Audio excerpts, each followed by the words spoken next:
안녕하세요. 오늘은 우리의 삶을 크게 위협하는 뇌졸중에 대해 이야기하려고 합니다. 뇌졸중은 뇌혈관에 문제가 생겨 발생하는 질환으로 갑작스럽게 찾아와 큰 장애를 남길 수 있습니다. 하지만 증상을 빠르게 인지하고 대처하면 최악의 상황을 막을 수 있습니다.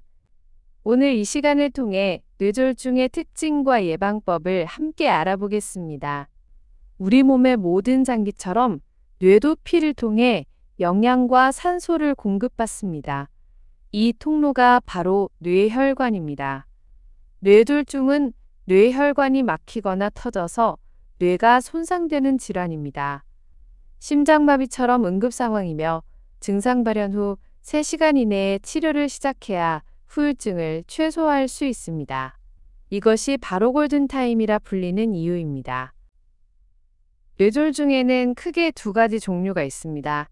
첫 번째는 뇌경색으로 뇌혈관이 막혀서 피가 통하지 않는 경우입니다. 두 번째는 뇌출혈로 뇌혈관이 터져서 피가 고이는 경우입니다. 뇌경색이 전체 뇌졸중의 약 80%를 차지하며 두 종류 모두 뇌 손상을 일으키므로 즉각적인 대처가 필요합니다. 뇌경색은 주로 심장에서 만들어진 피떡이라고도 불리는 혈전이 혈관을 타고 뇌로 이동하거나 동맥경화로 인해 뇌혈관이 좁아지거나 막히면서 발생합니다. 혈관이 막히면 뇌 조직이 산소와 영양분을 공급받지 못해 기능이 마비되고 결국 죽게 됩니다. 뇌출혈은 주로 고혈압이 가장 큰 원인입니다. 혈압이 높아지면 약해진 뇌혈관 벽이 압력을 이기지 못하고 터지면서 출혈이 발생합니다. 그 외에도 뇌동맥류나 뇌혈관 기형 등 다양한 원인에 의해 발생할 수 있습니다. 뇌졸중은 갑작스럽게 나타나지만 미리 신호를 보내기도 합니다. 손이나 다리에 힘이 빠지고 감각이 둔해지거나 갑자기 발음이 어눌해지고 말이 잘 안 나오는 증상 등이 대표적입니다. 두통이나 어지럼증, 시야 흐림도 전조 증상일 수 있으니 주의 깊게 살펴봐야 합니다. 뇌졸중 증상을 빠르고 쉽게 기억하는 방법으로 비패스트라는 약어가 있습니다. B는 균형, E는 눈, F는 얼굴, A는 팔, S는 말, T는 시간을 의미합니다. 이 6가지 증상을 기억하면 응급 상황에서 침착하게 대처할 수 있습니다. B는 균형입니다. 걷거나 서 있을 때 갑자기 중심을 잡기 어렵고 비틀거린다면 뇌졸중을 의심해야 합니다. 멀쩡하게 잘 걷던 사람이 갑자기 비틀거리거나 넘어지는 경우, 특히 술을 마시지 않았는데도 비틀거린다면 즉시 확인이 필요합니다. E는 눈입니다. 갑자기 한쪽 눈이 잘 안 보이거나 사물이 흐릿하게 보이거나 하나의 사물이 2개로 겹쳐 보인다면 뇌졸중의 신호일 수 있습니다. 눈에 문제가 없더라도 시야에 변화가 있다면 뇌 이상을 의심해야 합니다. F는 얼굴입니다. 거울을 보고 활짝 웃거나 이 하고 소리를 내보세요. 이때 입꼬리가 한쪽으로 처지거나 얼굴 한쪽이 일그러진다면 뇌졸중 증상일 수 있습니다. 주변 사람의 얼굴이 평소와 다르게 보일 때도 즉시 확인을 요청해 보세요. A는 팔입니다.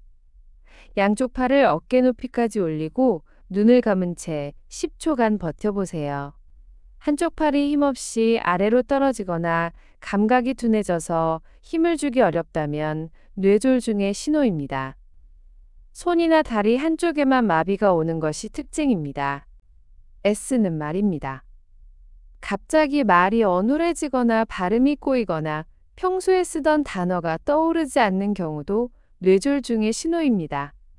상대방이 하는 말을 이해하기 어렵거나 말귀를 잘 못 알아듣는 것도 증상일 수 있습니다. T는 시간입니다. 뇌졸중 증상이 나타났을 때 가장 중요한 것은 바로 시간입니다. 증상을 발견했다면 즉시 119에 전화해야 합니다. 증상이 호전되었더라도 안심하지 말고 응급실에 가서 정확한 검사를 받아야 합니다. 뇌졸중은 예방이 가장 중요합니다. 건강한 생활 습관을 통해 위험 요인을 줄여야 합니다. 혈압, 혈당, 콜레스테롤 수치를 정기적으로 확인하고 관리해야 합니다.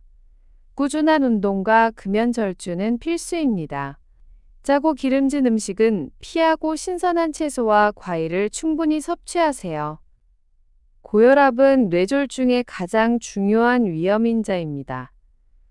혈압이 높으면 혈관에 가해지는 압력이 커져 뇌출혈의 위험이 높아집니다. 정기적으로 혈압을 측정하고 의사와의 상담을 통해 적절한 약을 복용하고 생활 습관을 교정해야 합니다. 심장질환도 뇌졸중의 중요한 원인입니다. 특히 심방세동과 같은 부정맥은 심장 안에 혈전을 만들어 뇌경색을 유발할 수 있습니다. 당뇨병도 혈관을 손상시켜 뇌졸중 위험을 높이므로 꾸준한 관리가 필요합니다. 뇌졸중을 겪은 후에는 재활치료가 매우 중요합니다. 손상된 뇌 기능을 회복시키고 일상생활로 돌아갈 수 있도록 돕습니다. 물리치료, 작업치료, 언어치료 등을 꾸준히 받으면 장애를 극복하고 삶의 질을 높일 수 있습니다. 뇌졸중 후에는 신체적, 정신적 후유증이 남을 수 있습니다. 혼자서 모든 것을 이겨내려 하기보다는 가족이나 주변 사람들에게 도움을 요청하고 전문가의 상담을 받는 것이 좋습니다. 희망을 잃지 않고 꾸준히 노력하면 회복의 길은 열립니다. 다시 한번 강조합니다. 뇌졸중 증상이 의심될 때 가장 중요한 행동은 즉시 119에 신고하는 것입니다. 늦지 않게 병원에 도착하면 혈전용해제와 같은 치료를 통해 뇌 손상을 최소화할 수 있습니다. 망설이지 마세요. 뇌졸중은 두려운 질병이지만 충분히 예방하고 대처할 수 있습니다. 건강한 생활 습관을 꾸준히 실천하고 주변의 작은 변화에도 관심을 가진다면 우리는 더욱 건강하고 행복한 삶을 지켜나갈 수 있을 것입니다. 도움이 되셨다면 구독과 좋아요, 알림 설정까지 부탁드립니다.